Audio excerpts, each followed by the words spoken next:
Paris, 1935. Gaumont Actualité.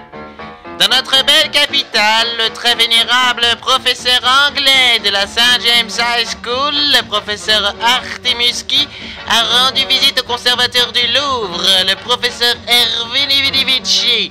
Parti depuis le mois de février de Londres à la recherche de 2 reliques appelées par de nombreux archéologues les yeux de l'ange bleu, le professeur Qui fait donc étape à Paris dans l'espoir de peut-être découvrir une nouvelle piste. La France renfermerait-elle en son sein un nouveau symbole de la chrétienté? C'est sûrement ce que notre cher voisin anglo-saxon tente de découvrir au Louvre.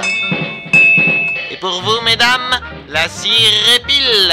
La cire épile et vos jambes sont douces comme de la soie. Celles des cyclistes aussi. Mais les cyclistes sont des hommes. Oui, mais on s'épile aussi.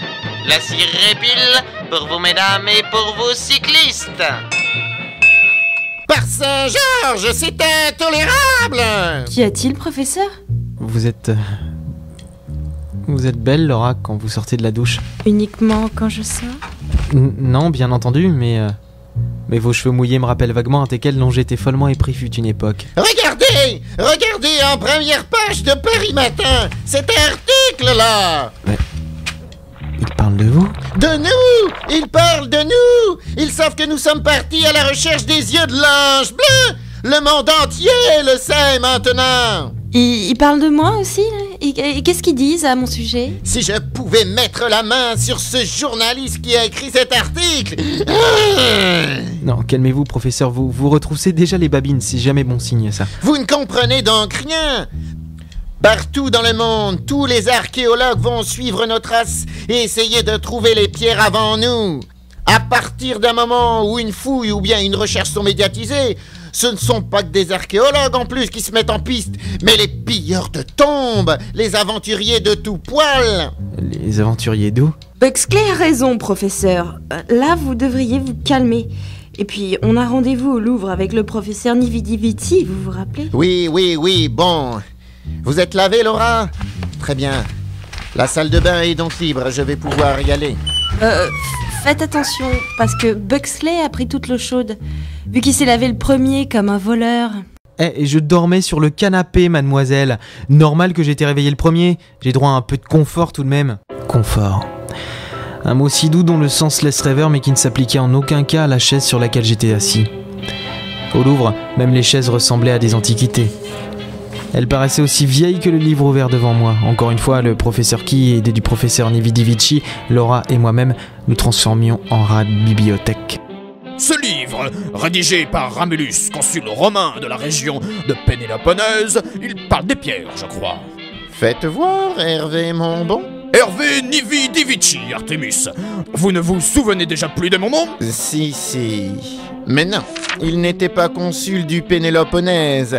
Pénéloponèse, c'était une femme. C'est le Péloponnèse, la région. Excusez-moi, vous êtes bien le conservateur du Louvre, non? Et les recherches ont continué au milieu d'anciens ouvrages grecs, latins, traductions de papyrus. Rien de bien troublant, aucun indice sur de prétendus chevaliers européens qui auraient voyagé jusqu'aux mines du roi Salomon et qui, là-bas, auraient récupéré les 2 pierres. Une fois de plus, j'allais avoir la nette impression d'avoir perdu mon temps et surtout de m'être royalement fait chier. Mais c'était sans compter l'irrésistible envie du professeur Nividivici de remonter dans mon estime. Je ne crois pas que nous puissions avancer plus aujourd'hui. Et continuer cette nuit serait de la perte de temps. Depuis votre arrivée, vous n'avez guère pris le temps de visiter Paris, je suppose. J'ai vu quelques cartes postales. J'ai aperçu le bout de la tour Eiffel, sur une carte postale. Visiter Paris? Mais oui, ce serait une merveilleuse idée. Et cela nous détendra, je suis sûr. Cela m'excite. Oh non. Ah non, ça faisait longtemps, c'était trop beau pour durer. Quelle est donc cette odeur? Oh non, je me suis encore fait dessus. Laissez professeur Nividivici, c'est pas trop grave. Voulez-vous nous emmener quelque part en particulier? Connaissez-vous le Moulin Rouge? Et où c'est qu'on nous le grain ici là? Enfin, voyons, monsieur Buxley. Admirez plutôt ces jolies meneuses de revue. Ici, c'est l'âme de Paris. Ces femmes n'ont aucune fierté. Que cela peut être dégradant. Il y a effectivement un léger dégradé dans leurs habits, ça va des bottes à presque plus aucun vêtement. Et ça vous plaît, je suppose? Oh oui, oui, beaucoup. C'était pas à vous que s'adressait cette question, professeur Qui. Buvez votre coupe de champagne et surtout vous excitez pas. Ça vaudra mieux pour tout le monde. À la vôtre, ma chère Laura. Ouais, à la mienne, puisque vous y tenez tant. C'est bien mieux que ce karma dessous le drap que nous avons pu voir en Inde. Vous vous rappelez, monsieur Buxley? C'était le Kama Sutra, professeur, et je dirais que c'est simplement différent. Là, il y a que des femmes, on ne peut pas comparer. C'est vrai qu'avec les hommes qu'il y avait en Inde, on pouvait difficilement comparer avec vous, là, ça c'est sûr. Vous ne m'avez jamais vu nu, Laura. N'essayez pas de sortir des vacheries sans queue ni tête. Ah mais c'est tout vous ça, sans queue ni tête. Oh puis zut, je vais faire un tour aux toilettes. Gardez ma place. Votre ami n'a pas l'air d'apprécier le spectacle. Ouais, c'est une femme moderne, une femme libre. Vous allez voir que bientôt, elles vont demander le droit de vote. Ah ces hommes, qu'est-ce qui m'a pris d'accepter de partir à la recherche de ces foutues pierres quand j'ai su que cette espèce de lourdeau de Buxley venait. Ah, ouais. Et après tout ça, faut que je me remaquille un peu quand même. Et vous êtes belle, Laura, nananana. Et vous êtes jamais gentille avec moi, nananana. Qui grandissent un peu, ouais, et puis on en reparlera. Quand il comprendra qu'une femme, ça se séduit pas à grand renfort de phrases lourdes. Bien. Qui voilà donc? Baronne von Schmoll!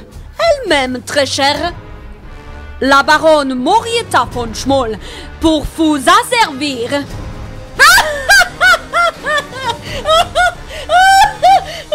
Quel rire démoniaque! Ah, vous trouvez? Merci. Non. N'essayez pas de fuir. Maintenant que je vous ai sous la main, de nouvelles perspectives s'ouvrent à moi.